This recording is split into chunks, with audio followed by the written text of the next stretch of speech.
has gone down while ours stay unchanged?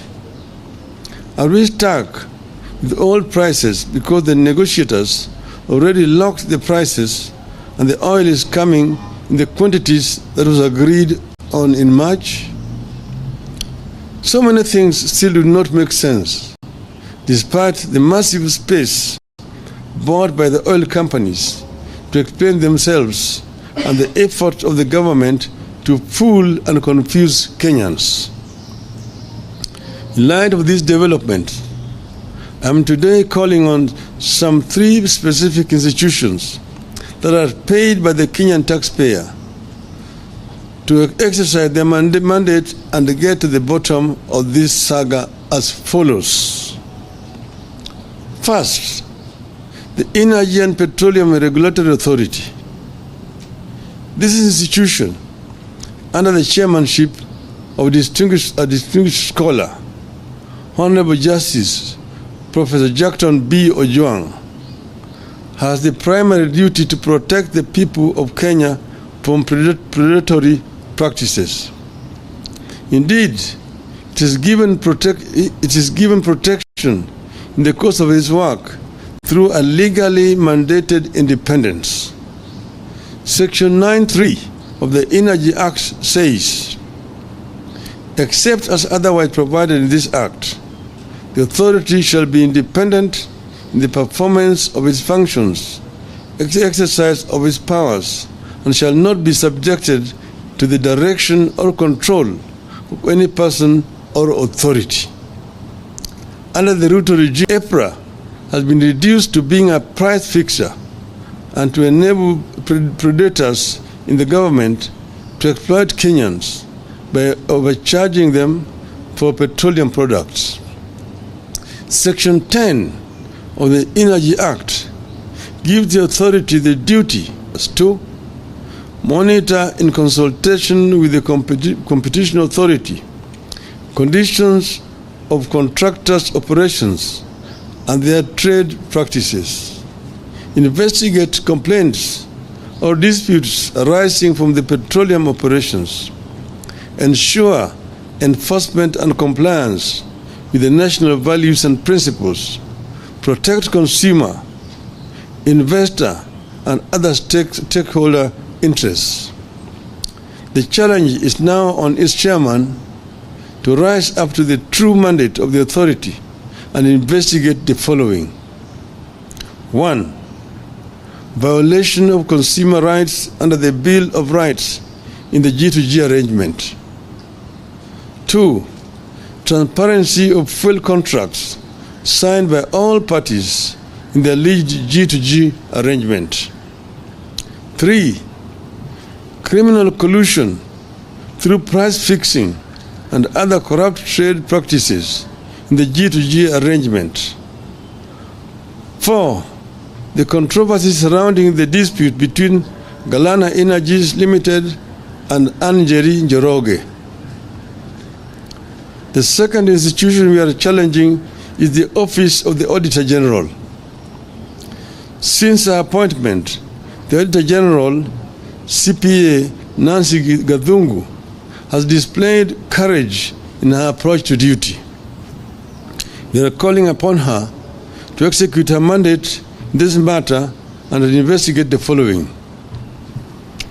1. The procurement processes engaged in by the Ministry of Energy and Petroleum in recruitment of suppliers and their local agencies. 2. The criteria applied by the G2G arrangement in arriving at the prices at which Kenya is to buy fuel. 3. The criteria applied by the Energy and Petroleum Regulatory Authority in arriving at the prices the Kenya consumer shall buy petroleum products. 4.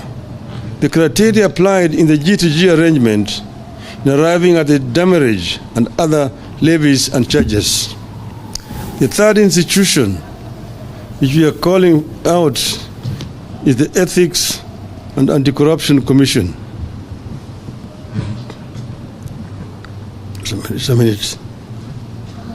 We take note that Chairman Bishop David Ogende and the Ethics and Anti-Corruption Commission have been silent about the goings on in the petroleum sector.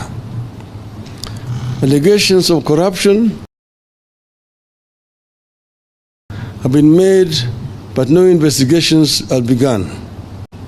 The challenges on the chairman to start working on the matters raised and to investigate the following. 1. Conflict of interest by government officials in the alleged G2G arrangement. 2. Bribery and commissions and kickbacks from revenues raised by the G2G arrangement. Through price fixing and other corruption and violation of procurement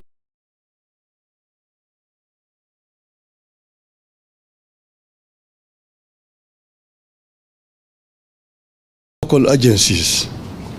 Once again, we reiterate that we stand by every word that we have said on this oil deal.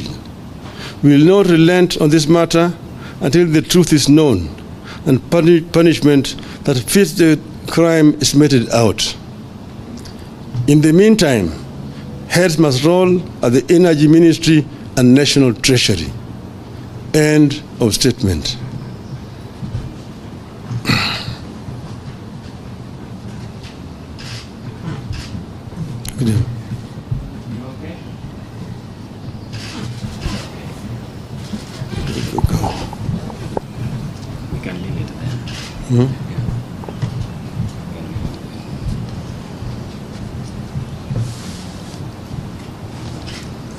There's a pressing issue? None. No question. There was no question. Satisfied. Leto nchini itachangia kupunguza kwa bei ya mafuta. Kwa upande wako una matumaini kwamba bei hiyo itashushwa chini? Kisha cha pili, Rais pia amesema kwamba kama kuna ithibati kuhusiana na madai ambayo kwa sasa unaibua, weke wazi. Asante. Rais aliongea jana juu ya bei ya mafuta, lakini sisi tunaongea juu ya mafuta ambayo tayari hiko hapa. Yeye mwenyewe anajua ati matangi zimejaa na mafuta kwa sababu Uganda imekataa kuchukua hiyo mafuta kwa sababu bei yake iko juu. Sasa hiyo mafuta ambayo nasema ni tayari iko hapa, tunasema bei itashuka chini. Sababu gani bei hiyo haishuki chini wakati huu? Mbona nangoja mpaka mwezi ujao? Haya yote katika hiyo statement ambayo mimi nimetoa, nimesema mambo mengi zaidi. Nimeongea juu ya vile hii mafuta yenyewe ilikuja hapa. Kwanza walisema, na hata yeye jana alikariri, ati hii ni serikali na serikali, yani G ni government to government. Lakini ile makaratasi ambayo nasema ziko hata mbele ya bunge ni karatasi ambayo zimewekwa sahihi na bwana Chirchir kwa upande hii, lakini ngambo ile hakuna waziri upande ile ambaye ameweka sahihi. Hiyo sio G2G. G2G must be government to government. Tumesema yeye ameweka sahihi na makampuni pale. Tumesema kama ingekuwa sawa, tuko na kampuni vile vile hapa Kenya ya serikali inaitwa National Oil Corporation ambayo ilingeweka sahihi na hiyo kampuni ya Saudi Arabia na hizo kampuni nyingine ya Emirates, sio waziri wa serikali ya Kenya. Kwanza hiyo ninasema ni ukweli, yale ambayo nasema hiyo ni uongo, sio kweli. Hiyo ni uongo, sio kweli.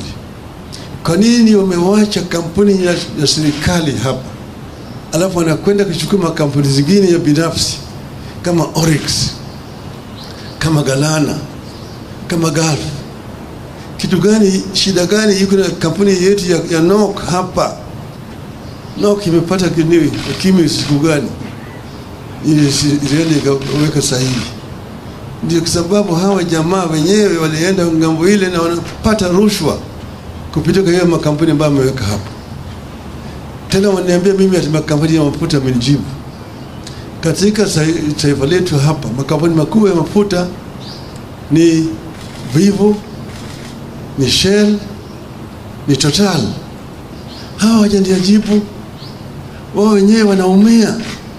Uliza hao, mimi nafanya biashara na makampuni ya mafuta, wanaumia wote, wana shida kwa sababu hawa makampuni mengine yamewekwa hapo katikati, ndio wamefanya biashara na hawa makatels. Bwana Chirchir, na mimi nataka kutoa shukrani kwa watu wa Bomet kumonyesha ya adabu, manake hajui adabu vile wa Kenya wana shida. Vijana wana shida zaidi ni hawa watu wote. Hata Bwana Ruto wanampatia ile tu heshima, lakini hawakukubali yale alikuwa anasema. Anachukua nasema uongo. Haitakikani mtu ambaye anajiita rais awe kila mara akitoka na usimamo namna hii anasema uongo. Sema ukweli. Ukweli haiozi. Na ukweli kidhihiri, uongo ujitenga. Nikujibu. Shukran.